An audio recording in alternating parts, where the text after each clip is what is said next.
Este é o Fato Futebol, e hoje você vai descobrir 15 fatos sobre o Flamengo que até muito torcedor que se acha especialista nunca ouviu falar.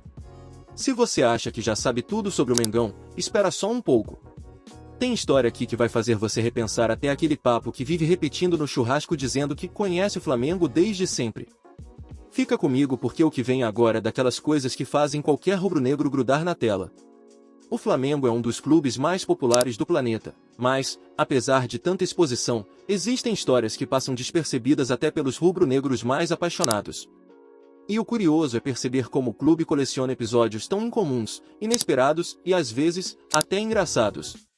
É como comparar o Flamengo atual, milionário, com aquele Flamengo que um dia já teve até uniforme azul e amarelo. Parece outra realidade, outro mundo e até outro esporte. Hoje vamos passear por mais de um século de história, desde a época em que torcer para o Flamengo significava gostar de remo, até o momento em que a torcida simplesmente obrigou o mascote do clube a mudar para sempre.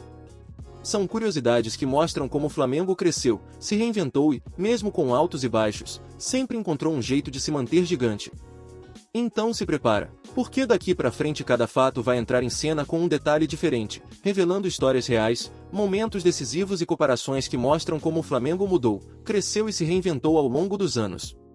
E claro, eu aproveito para te lembrar de se inscrever, deixar o like e comentar, porque aqui no Fato Futebol a sua participação faz toda a diferença. Aliás, se você não deixar o like, o algoritmo vai achar que você é vascaíno, então melhor garantir logo. Fato 1. O Flamengo nem sempre foi sinônimo de futebol. Na verdade, durante muitos anos ele foi conhecido principalmente como um clube de remo. Lá no final do século XIX e começo do século XX, dizer que torcia para o Flamengo era praticamente a mesma coisa que dizer que gostava de competir dentro de um barco. O time de remo era tão dominante que dava até para brincar que, se existisse rede social na época, a página oficial do Flamengo só teria foto de água e remo, e não uma bola sequer. O futebol só ganharia força depois de 1911, quando jogadores do Fluminense migraram para a Gávea.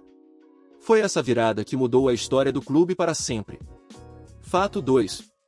O uniforme clássico rubro-negro também não nasceu rubro-negro. A primeira camisa do Flamengo era azul e amarela, com listras diagonais que renderam o apelido de papagaio de vintém. Naquela época o visual era tão diferente que, se algum torcedor de hoje viajasse no tempo, provavelmente acreditaria que estava assistindo ao time errado. Porém, o uniforme foi abandonado porque desbotava rápido e confundia nas competições de remo. Só anos depois surgiria a famosa combinação vermelha e preta, que acabaria se tornando uma das identidades mais fortes do futebol mundial. É curioso imaginar que a camisa mais desejada pelos torcedores quase foi para um caminho completamente diferente. Fato 3. Antes do urubu, o mascote oficial do Flamengo era o marinheiro. Isso mesmo, uma figura inspirada nas origens náuticas do clube.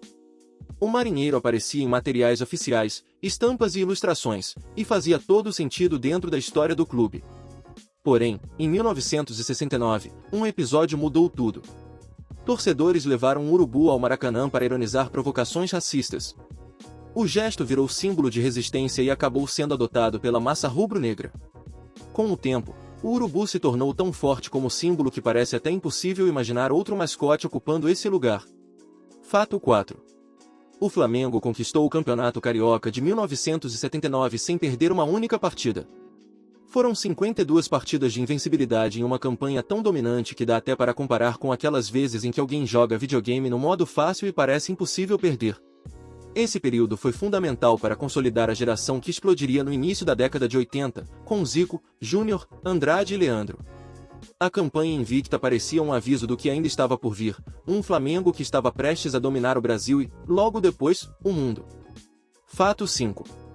O hino mais cantado nos estádios não é o hino oficial do Flamengo.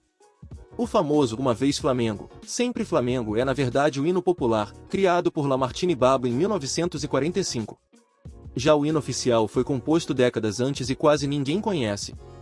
É como se o Flamengo tivesse dois hinos, mas só um tivesse passado no teste do público. O curioso é que o hino popular fez tanto sucesso que simplesmente apagou o original, virando o verdadeiro tema da torcida. Para muitos torcedores, inclusive, descobrir que existe um hino oficial diferente já é motivo de surpresa. Fato 6. Zico estreou no time profissional do Flamengo aos 18 anos, e não aos 16, como muitos acreditam. Sua primeira partida aconteceu em 1971, justamente em um clássico contra o Vasco pela Taça Guanabara. O Flamengo venceu por 2-1, e Zico ainda deixou sua marca com uma assistência para o gol de Fio Maravilha. Apesar da estreia promissora, sua consolidação como titular e camisa 10 só viria em 1974, depois de muito trabalho físico e técnico. Isso porque, no início, Zico tinha um porte franzino e precisou passar por um processo de fortalecimento para suportar a intensidade do futebol profissional.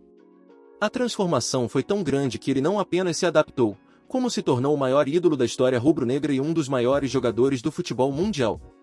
Fato 7. O Flamengo já teve um estádio próprio, o Estádio da Gávea. Inaugurado na década de 1930, o local recebeu jogos oficiais do Campeonato Carioca por muitos anos. Hoje o estádio ainda existe, mas é usado principalmente para treinos da base e eventos internos. Muitos torcedores sequer imaginam que o clube já mandou partidas importantes ali, e que durante um bom tempo a Gávea foi considerada um dos centros esportivos mais modernos do Rio de Janeiro. É quase como se o Maracanã tivesse roubado toda a atenção, deixando a Gávea como um segredo histórico guardado dentro do clube. Aproveitando o ritmo do vídeo, reforço o pedido. Se ainda não se inscreveu no Fato Futebol, faça isso agora mesmo.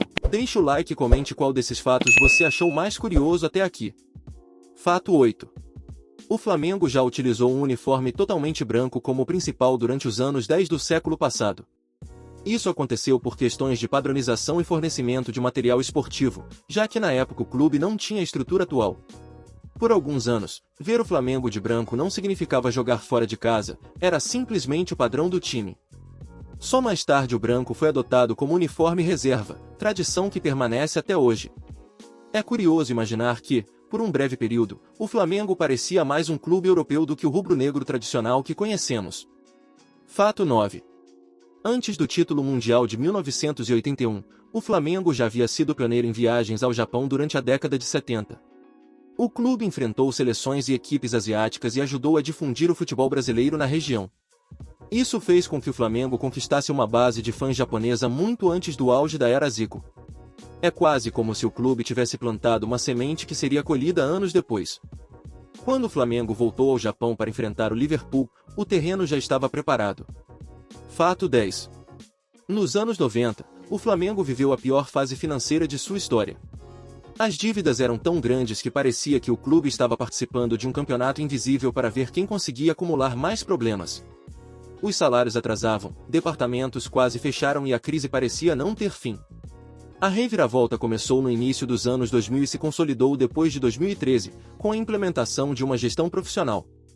Essa mudança transformou o Flamengo em uma potência econômica do continente, algo impensável para quem viveu a década anterior. Fato 11. A torcida do Flamengo teve influência direta na construção do Maracanã. Durante o planejamento do estádio na década de 40, engenheiros e políticos consideraram a força das torcidas cariocas, e o Flamengo, que já possuía a maior delas, ajudou a justificar a construção de um estádio gigantesco, projetado para mais de 150 mil pessoas. O Maracanã nasceu grande porque o Flamengo já era gigante. É impossível separar a identidade do estádio da identidade rubro-negra. Fato 12. Em 2005, durante um período de crise profunda, o Flamengo montou um time quase todo formado por jogadores da base. Garotos como Jonatas, Diego e Andrezinho assumiram papéis importantes em um elenco sem grandes reforços. O mais impressionante é que, mesmo com todas as dificuldades, o clube se manteve na elite do futebol brasileiro. Aquela safra provou que, quando tudo aperta, o Flamengo ainda consegue recorrer à sua essência formadora e revelar talentos que salvam temporadas inteiras. Fato 13. O apelido Mengão, que hoje é praticamente um sobrenome do clube, só ganhou força nos anos 80. Antes disso, os termos mais usados eram Fla ou Flamengo. Foi durante a Era de Ouro comandada por Zico que o apelido passou a dominar arquibancadas, transmissões e jornais. A expressão pegou porque transmitia força, carinho e identidade popular. E o mais curioso é pensar que, até alguns anos antes, quase ninguém usava esse nome tão emblemático. Fato 14. A final da Libertadores de 2019 produziu a maior invasão internacional de torcedores brasileiros da história. Mais de 30 mil rubro-negros viajaram até Lima para a decisão contra o River Plate. A cidade praticamente virou uma filial da Gávea em território peruano. Para muitos jornalistas estrangeiros, foi a maior demonstração de força de uma torcida sul-americana fora de Copa do Mundo. Uma semana que muitos torcedores jamais esquecerão. Fato 15. Nos primeiros anos do futebol brasileiro, o Flamengo colocava em campo jogadores que nem profissionais eram. Sócios, remadores e atletas de outras modalidades completavam um time. Era tudo feito na base da paixão, sem salário e sem estrutura moderna. O profissionalismo só começou a ser implantado nos anos 30. É impressionante comparar aquele Flamengo improvisado com o clube milionário e estruturado de hoje. A diferença é tão grande que parece que estamos falando de dois mundos totalmente distintos.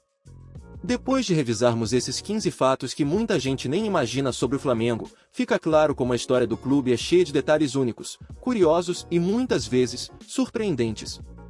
Quando olhamos para tudo isso junto, percebemos que o Flamengo não é apenas um time de futebol, mas sim um fenômeno cultural que atravessa gerações. Desde os tempos do Remo, passando pela criação de uniformes improváveis, mascotes que mudaram de significado e títulos marcados por campanhas históricas, o Flamengo construiu uma identidade que vai muito além das quatro linhas. Cada fato mostrado aqui revela um pedaço diferente da alma rubro-negra. É como montar um enorme quebra-cabeça que explica por que o Flamengo se tornou essa potência dentro e fora de campo. Um clube que quase faliu, mas se reergueu de forma tão impressionante que hoje é referência de gestão. Um clube que já teve estádio próprio, que influenciou a criação do maior templo do futebol mundial e que mobiliza torcedores em escala capaz de transformar cidades inteiras. Um clube que revelou gênios, que formou equipes inteiras da base e que sempre encontrou força onde ninguém esperava. O mais interessante é perceber que, mesmo com tantos anos de história, ainda existem inúmeras curiosidades que nem o torcedor mais fanático conhece. O Flamengo consegue ser, ao mesmo tempo, gigante cheio de detalhes escondidos, e essa mistura cria uma das trajetórias mais ricas do esporte. Antes de encerrar, se você gostou deste vídeo e quer continuar acompanhando curiosidades e histórias incríveis como estas, inscreva-se agora no canal Fato Futebol, deixe o like e comente aqui embaixo qual desses 15 fatos mais te surpreendeu. A sua participação ajuda demais o canal a crescer e nos motiva a trazer conteúdos cada vez mais completos e aprofundados. Muito obrigado por assistir até aqui. Nos vemos no próximo vídeo.